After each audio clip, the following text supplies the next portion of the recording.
Well, greetings, my friends. I hope you're all doing well. What was it, 4 years ago? Maybe 5 years ago? 4.5 years ago? When the whole COVID-19 pandemic was starting, or the COVID-19 psyop, however you choose to frame it, however you perceive those events, whatever words that you personally use, it was at the beginning of that.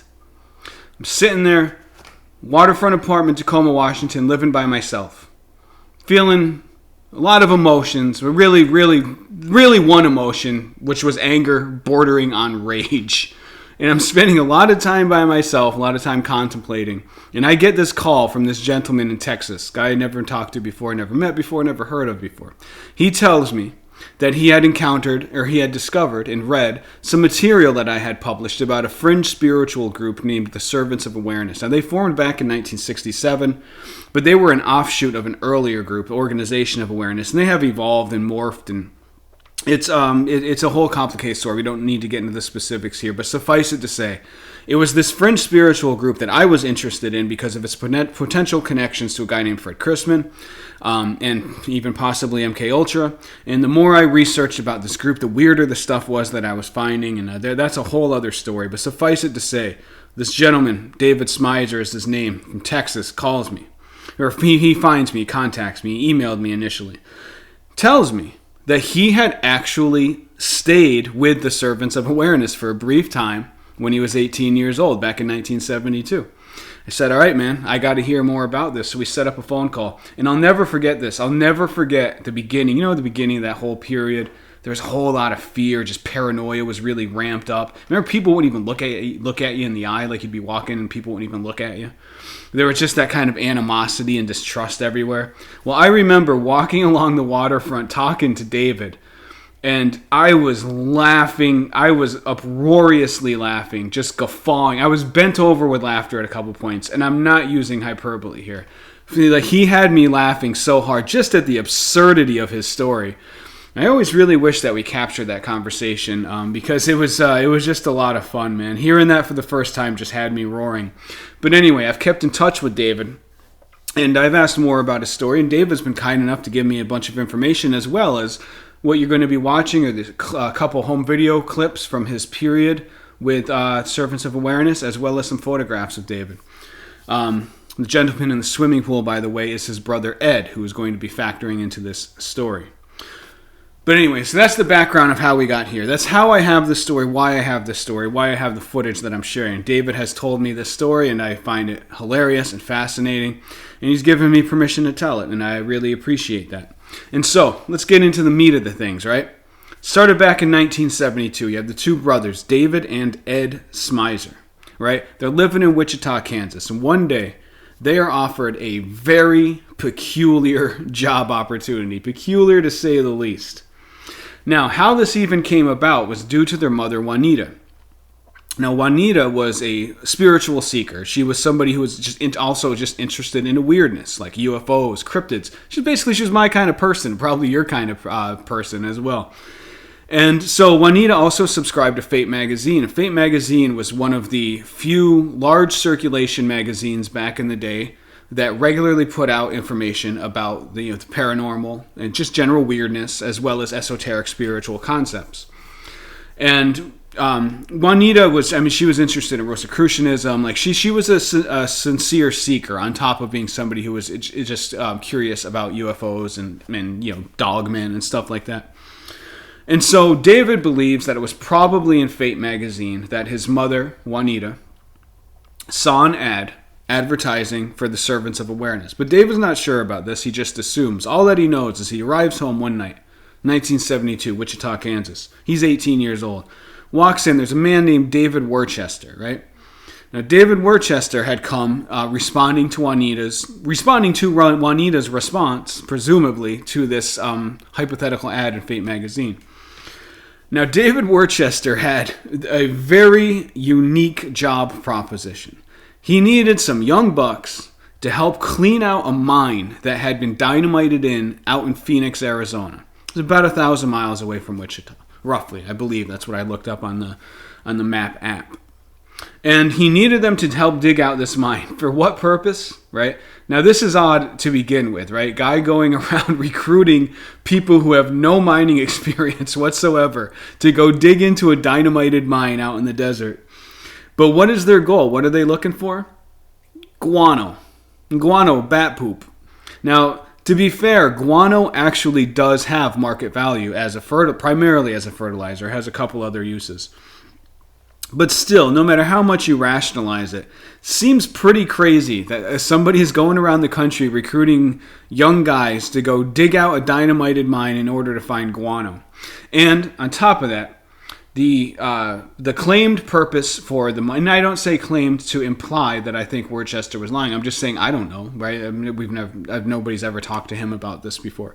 But I'm just saying his claim was that the money would go to fund a whole series of awareness schools across the country, basically to spread enlightenment, right? So good stuff, right? Like good positive contributions to the country. However, what he offers the boys is more than just good karma for good deeds. He also offers Carbogen therapy. Now, what is Carbogen therapy? I had never heard of it before. I had to look it up, but it is still around, although it's rarely, if ever, used for therapeutic purposes. But what it is a technician will pump a mixture of carbon dioxide and oxygen into a subject. And once the gases reach a certain level, it will trigger hallucinatory experiences. Now, he wasn't just offering, a good time to these guys. The reason why the therapy is thrown in there, the reason why it's Carbogen therapy, is that the whole the claim was they can use this substance to trigger psychedelic hallucinatory experiences and then psychoanalyze them, right? So that a person can learn a lot about their mind or their soul, right? It depends on if you're looking at it from a materialist bent or a spiritual bent. And so that's what he offered. And right there in Wichita, they administered a couple Carbogen sessions as kind of a sales pitch. Smyser brothers enjoyed it. They thought it would be worthwhile. And on top of that, David was 18. He had just gotten out of high school. He wanted a break from school for a while. His brother Ed was 3 years older. He'd taken some classes at Wichita State University, working some jobs around town. But basically, they were both young guys who were up for adventure, right? And I absolutely resonate with that. And so, with that, the Smyser brothers agree. They decide to go. They hop into Ed's 1971 Dodge Challenger, which David stressed to me was just one step down from the 426 Hemi engine. This was a nice car. This was a nice ride. And even telling me about it now, David can still remember some of the 8-tracks that they had with them, the music that they had. He specified that they had the self-titled debut album by supergroup Captain Beyond. They had Fragile by Yes, and they had Chicago 5 by Chicago. And so the two boys, they go ripping across the country, out to Phoenix. And, you have to remember, this was 1972. This wasn't 2024. Driving from Wichita to Phoenix in those days, that was a real adventure, man. Road trips were a real adventure at one time. Cars weren't nearly as reliable as they tend to be today. But more so than that, you didn't have the internet. You didn't have smartphones. You didn't have all of these things. When you struck out on the road, you were truly striking out into the unknown, right? One wrong turn could lead you to death. A blown tire could be a disaster. You could just get lost, you wander into some weird little town that has no connection with the outside world, and who knows what could happen there. This is 1972, man. A road trip like this was a true adventure. And so, it was a true adventure for the Smyser brothers as they struck out. They get there. They get to Phoenix, Arizona. And what they find is that there's a house, and the house is being run by Art and Claire Pickering, right? David thinks they're probably in their 60s or their 70s. But David says this was a 4 or 5 bedroom house, and he said it was just a beautiful house, a very large house with a beautiful in-ground swimming pool, and you can see the pool in one of the videos that's being played with this presentation that I'm putting on now, or this, however you want to say this, the story that I'm telling right now. That is a picture of Elder Ed in the swimming pool at the Phoenix house. And so the two brothers go there, and they find this whole interesting cast of characters.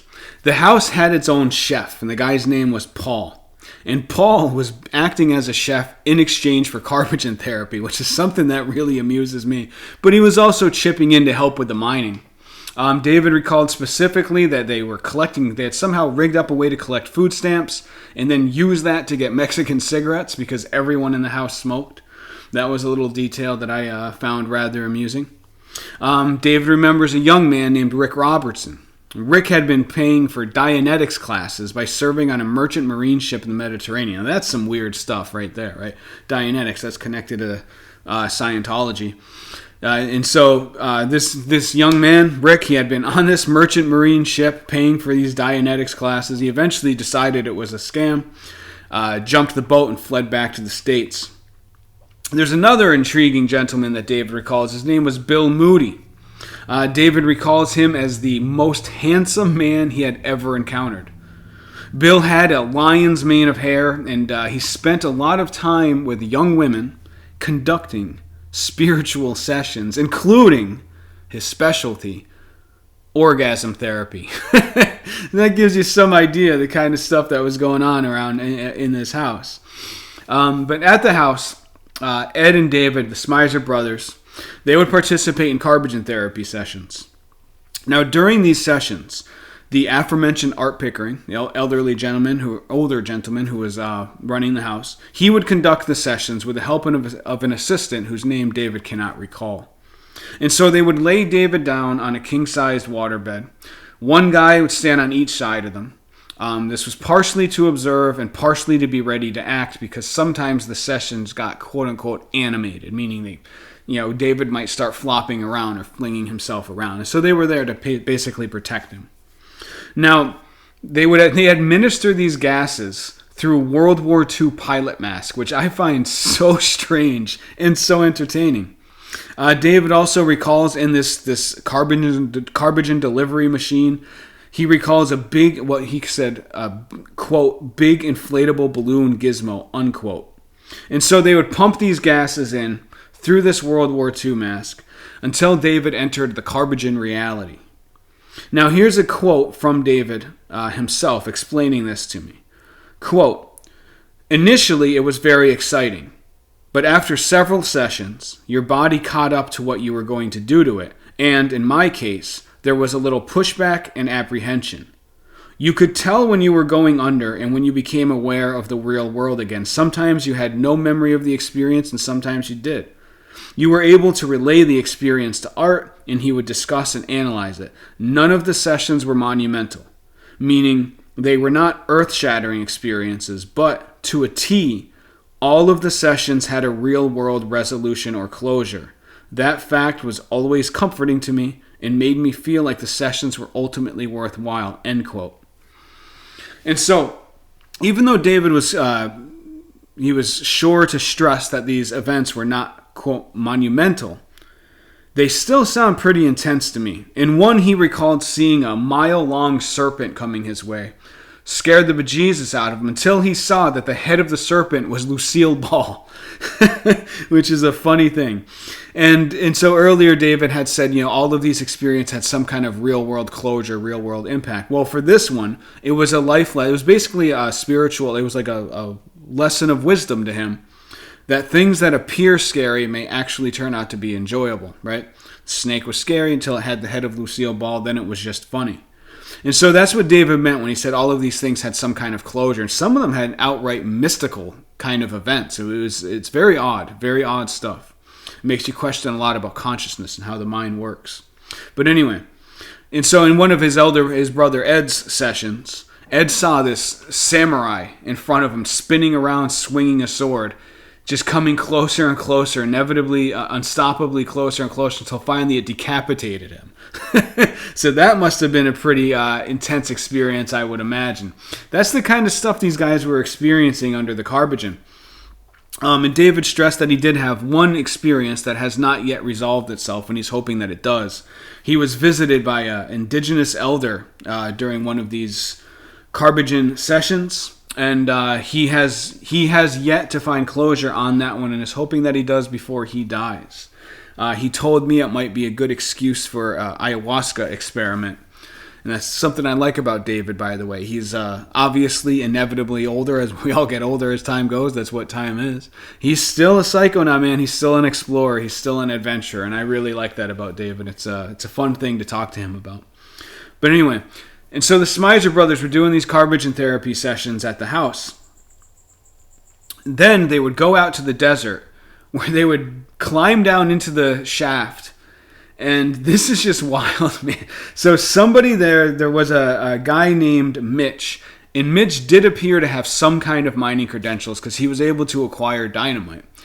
But no one else on this crew had any mining experience. And they weren't even working with real tools. This is really cracks me up.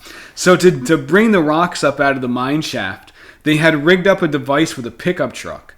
And they had built a hauler out of an old gas tank that David approximates was 3 by 2 feet. They'd fill this old gas tank up with rocks. It was attached by a rope to the pickup. The pickup would go up and pull the rocks out. But because this thing was just a hollowed out, piece of metal gas tank, sometimes the rocks would pop out of this hauler and go rolling down the mine shaft. And so David and his brother would have to be ready, and they would press themselves back up against, tight up against the wall of the mine shaft as these giant boulders went running by. As David said, we could have been killed easily or at least maimed. It was an OSHA nightmare. Yeah, to say the least, man. And so that's the kind of operation these guys are doing. David recalled this one specific incident where they were staying out in the desert at night. And somebody had a transistor radio, and they were getting a little tuned up on some substances, if you know what I mean. And but they somehow, with this transistor radio, they were able to pick up frequency all the way out in the desert, and they were able to hear a live rendition of Jethro Tull's "One for the Dharma." And I find that really interesting, that whole experience. That's a memory that really pops out into David's mind. But and so the brothers, they're out there working in the desert, and everything's going good. David stressed to me, despite my own suspicions about the background of this group, and despite how weird all of this sounds, he says it was a great experience. He said the house was always upbeat and positive, just a good energy was in the air. There was one odd event where Carbogen therapy client was walking out of the house with Art, and they passed, and Art then told him that the gentleman when he was under the Carbogen therapy, he had seen himself at the table of the Last Supper, the biblical Last Supper with Jesus Christ. And that David had been at the table. And supposedly this guy was walking out of the house, and he pointed out David and said that guy was at the table of the Last Supper. It's all that David ever heard of. It was never mentioned again. Very weird thing. Could be chalked up to a lot of things. Again, I can't help but hear this. I can't help but think about MK Ultra, but I don't want to go too far into that theory of mine because I just think this is a fun story. And it's a fun little adventure story from 1972 America. So we'll try to keep it there. Maybe in another video, I am definitely going to be going into some of my thoughts and suspicions about this particular group. But anyway. That's mainly brain candy and thought experiments of mine. What we know for sure is that David had this really entertaining and fun experience. And so they're doing these Carbogen therapy sessions, then they're going out to the desert doing this mining. Everything's going great relationships. But then one day, the Art is walking with the guy Paul, who was the chef, right? He was the guy I mentioned earlier, who was the chef who was working in exchange for his own Carbogen therapy sessions. And Art didn't know that Ed was within earshot, right? And so they're walking up to the mouth of the cave, and Art is complaining to Paul and saying that he wished that the Smyser brothers basically worked as hard as Paul, that they were as enthusiastic and they woke up as early. Now, David thinks that Art was probably just blowing smoke up his ass, just kind of flattering him. But his brother Ed did not take kindly to this. He took it as a serious insult. Basically flipped out there in the cave, told him to go to hell, grabbed his brother. They also grabbed Rick, who was the guy on that Dianetics merchant marine ship. They headed back to the house. grabbed their things and left. And that was the end of David's experience with the Servants of Awareness. David, he continued to have Carbogen flashbacks for years after he returned to Wichita. Flashbacks that he described as extremely uncanny. He could consciously stop the mental imagery if he chose, which was a fortunate thing because he didn't have a guide or a facilitator there to help him. Like I said, back when they were doing the actual sessions in the house, they'd have the people there to make sure they didn't hurt themselves. Well, fortunately, David didn't need that because he was able to just mentally control the flow of images. But when the flow hit, it was startling to him. They were so powerful. And he recalled one particularly powerful Carbogen flashback, if we want to call it that, when he woke up in the middle of the night and he was in full Carbogen hallucination mode. And up above him, he could see a book with pages flipping past as if they were being blown by a high-powered fan. Now, the experience terrified him, but he didn't know why. It's something about it just unnerved him. And so, after the vision settled enough for him to move, he reached up for a light that was clipped to his headboard, the headboard of his bed. And when he turned it on, the bulb exploded. It scared me beyond belief, David said. And interestingly, he added, I later surmised that it may have been that I was being exposed to the Akashic records. I thought that was interesting, especially if he was right. What if he was? And then what would have happened if he didn't freak out and turn that light on and have the exploding bulb? Could have read the Akashic records, man. How different would his life be now? So that's an interesting thing to think about.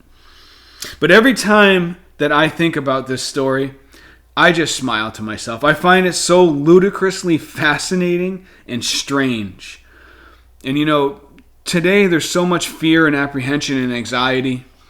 And it kind of just makes me happy. And it's kind of a life-affirming feeling to think back to two brothers just hopping in their car, driving 1,000 miles to Phoenix to dig guano out of a cave while doing Carbogen therapy, inhaling gases administered through World War II masks. I mean, you can't make stuff like this up, man. Like, that's just a wacky, wonky, once-in-a-lifetime thing. It's never happened before. It will never happen again. This particular sequence of events is too weird, too beautiful, too strange. It'll never happen again. And, in this time when people are just worried about how to pay the bills. And I'm not judging. I get it. But I'm just saying, this is a time now where fear rules so much. And it really makes me, it really amuses me to hear about David's story about leaving Wichita, Kansas to go dig guano out of a dynamited cave while taking Carbogen therapy.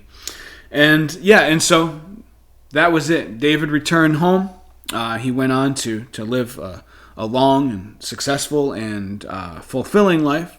He's remained a psychological explorer, a spiritual explorer through all these years, and now he's immersing in it even more than ever. It seems to me. I don't know David that well, but we've communicated a few times, and I just really appreciate that I had the chance to tell David's story, which is really kind of my story now, right? Because this has become part of my own life, and it has impacted my own life, and it's an interesting thing, right? Because you listening to this story now, this has impacted your life. So this story has now woven into your story, right? David's story woven into my story, which is now woven into your story. Think how interesting that is. We just have this vast network of stories, man. And it is all about stories, Sorry, it just is. Like an interesting life has interesting stories. Boring stories do not equate to a good and interesting life, and that's just the way it goes. Just like safety and adventure, they actually are mutually exclusive, right? Like we try to pretend that they aren't because we're looking for excuses for living our safe lives, but the fact is they are mutually exclusive. You can't have them both at the same time. And so if you want to have a little adventure, sometimes you got to get off the couch, hop in your 1971 Dodge Challenger. Or Dodge Charger, sorry, I forget which one it is.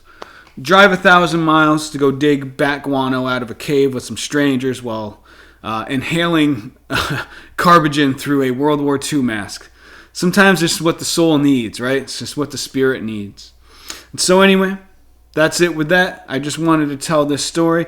And as the time comes on, I'm going to go deeper into my own suspicions about the servants of awareness. I don't want to say, I guess I can call them suspicions.